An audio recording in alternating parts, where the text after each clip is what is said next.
Hello, background light. Okay, this is Avengement.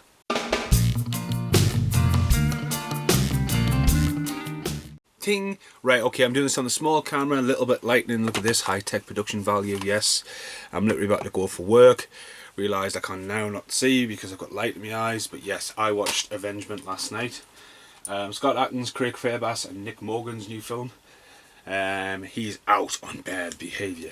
Now, I've worked with Scott before in the past. Scott was a lovely guy, seen him a few times, had some great nights out with him and stuff like that. And Craig Fairbass is good friends with Mark McQueen, who I'm good friends with. Well, you know, he's been in Devil's Playground and London Heist. Very serious actor. I just remember him being very grim from back in the days of Cliffhanger. Now, first off, I follow Scott, and the last video I did was Undisputed 4. We're going for 4. And Scott appeared in that. And then that video went on to have 500,000 views on Scott's channel. And thank you very much, Scott, for giving Lonely Tree a shout out. So there's a lot of footage from Scott in the past. So yeah, obviously I'm not going to do another good lad of what the fuck's for Scott, but like, as I say, I picked this up. Wanted to like a sleeve for it from Dazzle Production. Got a Blu-ray release, came out at #1 in the premium chart at HMV. Right, okay, so this movie, I didn't know what it was about. As I say, I'd followed Scott for a while, and there's some great, like, up and rising, good little productions about it. Scott was very passionate about it. His social media, he's got one out yesterday, and Casper was like, "Hey, this is out." I can't remember what it's called. I was like, "What the fuck's that? I haven't even heard of that." Or like when he goes off to Thailand and does one like triple threat, you know. And this one he was really passionate about, and his performance in this is really good because he basically embraces his local accent in it.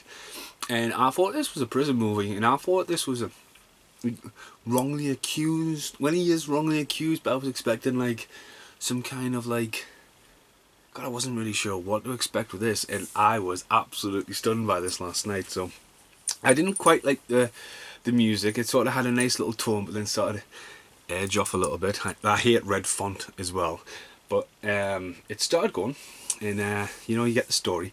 And it's brilliantly told. It's got the kid from This Is England in it. It's got the lad from Lock, Stock and Two Smoking Barrels in it as well. So it's got some good British legend casts and really, and basically, without, I don't want to spoil this too much, but basically, he escapes from prison. He goes to visit his mum who's just passed away, and he's like, right, and he escapes, and he goes into this pub with a shotgun, and everyone's like, who the fuck's that?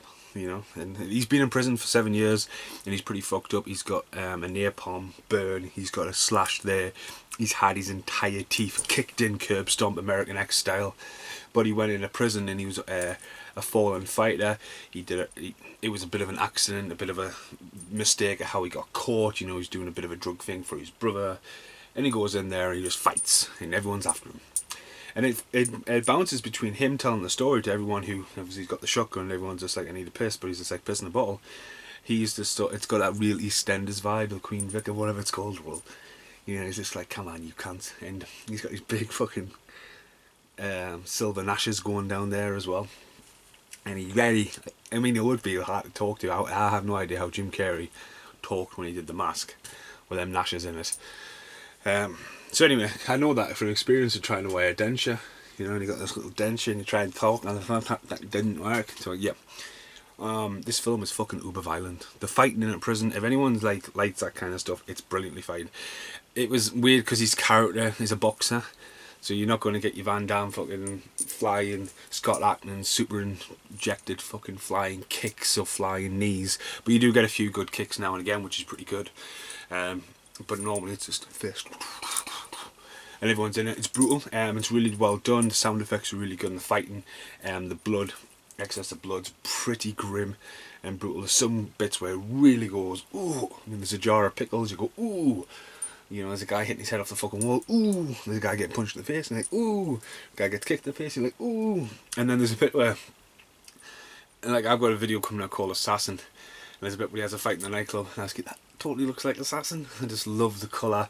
Some really good camera angles in it, some great camera work, some great stunt work as well. But it's literally like, as much as Scott has given a really strong performance, you know, the whole like he got really nasty and all that, his character is basically like John Rambo. well, he's just ended up, like, because of the system and because of the wrong choices of life, turning into an absolutely fucking crazy bastard. Now, without spoiling the film too much, stop watching this video right now, go and buy it, it's awesome. If you want to keep on watching, I generally think he should have been killed at the end of it. Because he's just a fucking mad dog, you know what I mean? Either, like, you can look at it and go, right, he walks out the pub, sits down on the floor and he bleeds out and he dies. He's done everything, he's became a bit of a Robin Hood. You know, he can probably go, but he's definitely going to hell for the amount of people he's just killed and has killed. So yeah, I mean, Craig Rarebass's performance is always strong, solid. But pairing them two as a brothers, it's fair enough. It's you know what I mean. It's a movie. But Lincoln and Kane, to me, are very, they're quite American names. I mean, Scott's not too much older than me, and I only know one person called Kane, and he's about 10 years younger than me. I'm not saying he's named after Glenn Jacobs, like, but I'm saying I know no one called Lincoln. You know, yes, there's Abraham Lincoln, but that's a surname. But yeah, I really enjoyed it. I wasn't expecting it. It's really well balanced. It's great that he tells a story and it flashes back, and you don't get the whole story. You get it in and out and twisted about, you know. So that's really good how they've done that. You know, you want to know why he's in prison. Yeah, as I say, it was Jesse Van Johnson's directed it. He's written it as well. Scott Adkins has been executive producer of it. Thomas Turgoose.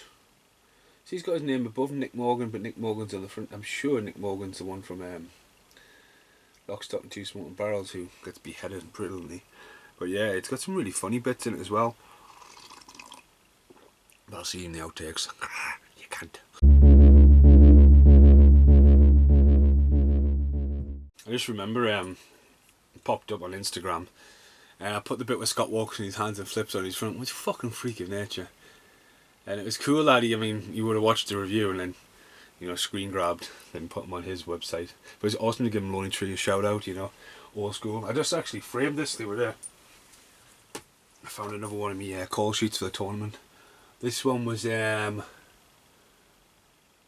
4th of August. Fuck my life. It's like the 6th of August. I had no idea that was so close. It's the 8th of August. No, it's the 6th of August. It's Tuesday the 6th of August. Christ. I've probably framed that 12 years later. Wow, I just found this frame. I was cleaning a lot of stuff out. But this one was for, fuck what? It was just poor man's process, so it would have been on the airstrip. Poor man's bus, poor man's truck, motorway. And Vin Rames was the only lead actor there. Yeah, it was just stunts and stuff like that. So, if you're, I'll give you just a bit of feedback about the tournament. So the main shooting thing, especially where I met Scott and stuff, there was like this old abandoned airfield, and it was fucking awesome, you know. It's so hot. There's fucking donkeys and all kinds of stuff. I'm not joking. Cut to the footage of a donkey. And a donkey. I generally think the donkey footage was the first day, but so you had like this massive airstrip, which basically made it look like the A1 for the chase scenes. All the chase scenes were filmed down there, and then you had like the air hangars. So one of the air hangars was the hotel room with the bellboy and Lala at the start, and then you had this other massive one where mainly where you eat. You had the strip joint in there where Ian Somerhalder was in there, and then next to that was the church scene. And sorry, and the other one where, go back to where the other one was with the hotel room, that was where the poor man's was, like the whole blacked out.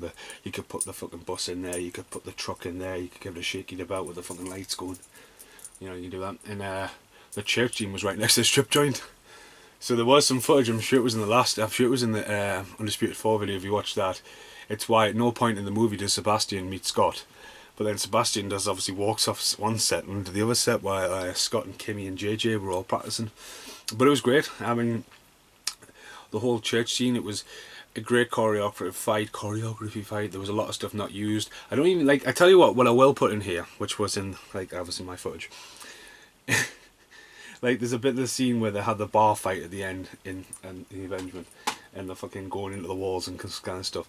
Scott has a bit of a love for the FU, or the aptitude adjustment by John Cena, because he does it to Kimmy Chan in the tournament.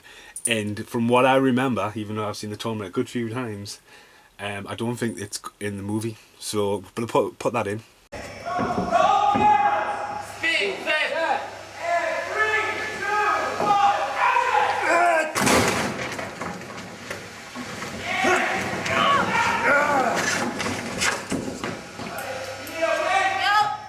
So yeah, that's Kimmy Chan getting a FU off her Scott Adkins there. So yeah, honestly a brilliant film. I have seen Triple Threat as well lately.